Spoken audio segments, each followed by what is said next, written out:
Si l'on observe l'évolution de la télévision, on se rend compte que les industries investissent massivement pour innover dans le monde du divertissement. Autrefois rudimentaire et limité, la télévision est aujourd'hui devenue un véritable trésor technologique capable de captiver des millions de personnes. Imagine un peu, chaque année, plus de 200 millions de téléviseurs trouvent leur place dans les foyers du monde entier.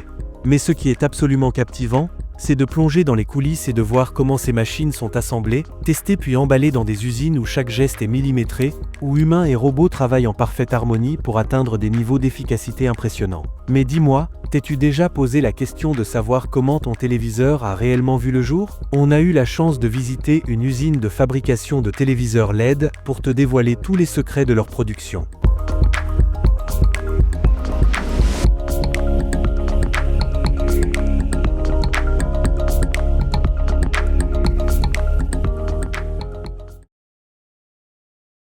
Cette usine gigantesque couvre une surface de plus d'1 million de mètres carrés et sort pas moins d'un demi-million de téléviseurs intelligents chaque année. Sa grande force, c'est la production de téléviseurs grand format. L'endroit est un véritable bijou technologique où les équipes s'activent à une cadence impressionnante. Parmi les prouesses technologiques de notre époque, l'écran plat à cristaux liquides se démarque vraiment. On le retrouve partout, dans nos téléviseurs, nos écrans d'ordinateur et même dans la majorité de nos smartphones. Contrairement aux anciens téléviseurs encombrants, les écrans LED nous offrent des images éclatantes, des contrastes saisissants et surtout un design beaucoup plus élégant et fin. Les téléviseurs d'aujourd'hui sont devenus incroyablement minces par rapport à leurs ancêtres et tout ça grâce au progrès constant des techniques de fabrication. Tout démarre dans une salle blanche ultra sécurisée où l'écran du téléviseur prend vie. Pour créer ces écrans à cristaux liquides, on commence par empiler 2 plaques de verre ultra fines l'une sur l'autre. Juste après, une fine couche de silicium vient se déposer délicatement, puis débute un processus de fabrication d'une précision chirurgicale qui va permettre de construire des millions de transistors microscopiques. Cette étape fascinante se répète pour chaque petite cellule appelée pixel qui compose ton écran. Sur la deuxième plaque de verre, on vient créer une grille constituée de millions de sous-pixels rouges et bleus, qu'on appelle aussi filtres de couleur. Ensuite, de minuscules quantités de cristaux liquides sont déposés avec une précision extrême dans les cellules de la première plaque, avant que les 2 plaques soient assemblées puis scellées ensemble de manière hermétique. Vient maintenant le moment d'installer les LED. Une machine spécialisée se charge de positionner ces LED sur leur bande. Le vrai défi technique ici, c'est de réussir à diffuser leur lumière uniformément sur un écran qui peut mesurer jusqu'à 1,50 m de large. La solution ingénieuse trouvée par les ingénieurs, c'est un plastique transparent qu'on appelle le plexiglas. Quand la lumière pénètre par une extrémité, la structure même du plexiglas la diffuse parfaitement sur toute la surface de la plaque. Plus loin sur la chaîne de production, un robot vient positionner. Le panneau est maintenant délicatement déposé sur la bande lumineuse et 2 films optiques viennent s'ajouter pour booster considérablement la luminosité et l'intensité des couleurs de l'écran. Grâce à des machines d'injection plastique à haute pression, différentes coques avant sont moulées pour correspondre parfaitement aux multiples tailles de téléviseurs disponibles. Une fois que l'écran est entièrement assemblé, les cadres viennent s'emboîter autour.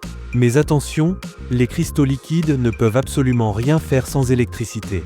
Les composants qui vont distribuer cette précieuse énergie sont fabriqués directement dans l'usine. La carte principale qu'on appelle SSV, ainsi que la carte d'alimentation connue sous le nom de PSB, sont toutes produites par cette machine impressionnante. Ces cartes représentent véritablement le cerveau du téléviseur et embarquent des algorithmes ultra sophistiqués qui assurent une qualité d'image et de son absolument parfaite. Il y a aussi toute une série d'autres cartes essentielles, comme les cartes de contrôle situées sur les côtés des téléviseurs, la carte du récepteur qui capte les signaux de ta télécommande et bien sûr la carte Wi-Fi. Pour générer l'image et le son, il faut assembler une quantité impressionnante de composants individuels qui sont placés méticuleusement un par un sur des milliers de cartes mères.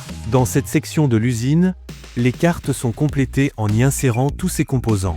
Elles passent ensuite par une étape cruciale de soudure à la vague qui va créer les connexions électriques entre tous les composants. À l'étape d'après, les ouvriers viennent visser la carte mère directement à l'arrière du téléviseur. Les tournevis électriques utilisés pour fixer ces cartes au panneau sont calibrés avec une précision extrême pour éviter tout serrage trop fort et sont suspendus juste au-dessus des postes de travail pour limiter la fatigue des employés.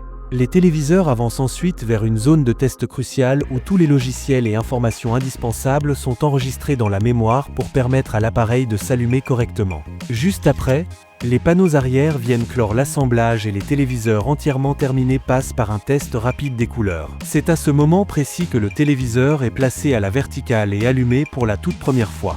Tous les composants sont minutieusement vérifiés et un test électrique complet est réalisé pour garantir que chaque élément fonctionne à la perfection. Certains défauts sont tellement subtils qu'ils échappent complètement à l'œil humain. C'est exactement pour cette raison que des scanners ultrasensibles scrutent des zones stratégiques pour s'assurer que tous les pixels sont bien actifs et opérationnels. La durée de vie moyenne de ces écrans impressionnants atteint les 100 000 heures d'utilisation. Chaque pixel constitue un point minuscule dans l'image que tu vois s'afficher. Les écrans haute définition regroupent plus de 2 millions de pixels, et chaque pixel contient 3 sous-pixels de couleur rouge, bleu et vert. En mélangeant intelligemment ces 3 couleurs primaires, un téléviseur peut reproduire plus d'1 milliard de couleurs différentes. Le processus final de contrôle qualité s'étend sur un minimum de 4 heures et chaque appareil est soumis à des tests extrêmement rigoureux. L'intégralité du processus est surveillée de près par des experts hautement qualifiés et expérimentés. Les téléviseurs sont ensuite emballés soigneusement à la main avant leur expédition dans des cartons robustes. Au terme d'une longue chaîne d'assemblage, des centaines de téléviseurs se retrouvent empilés sur des palettes.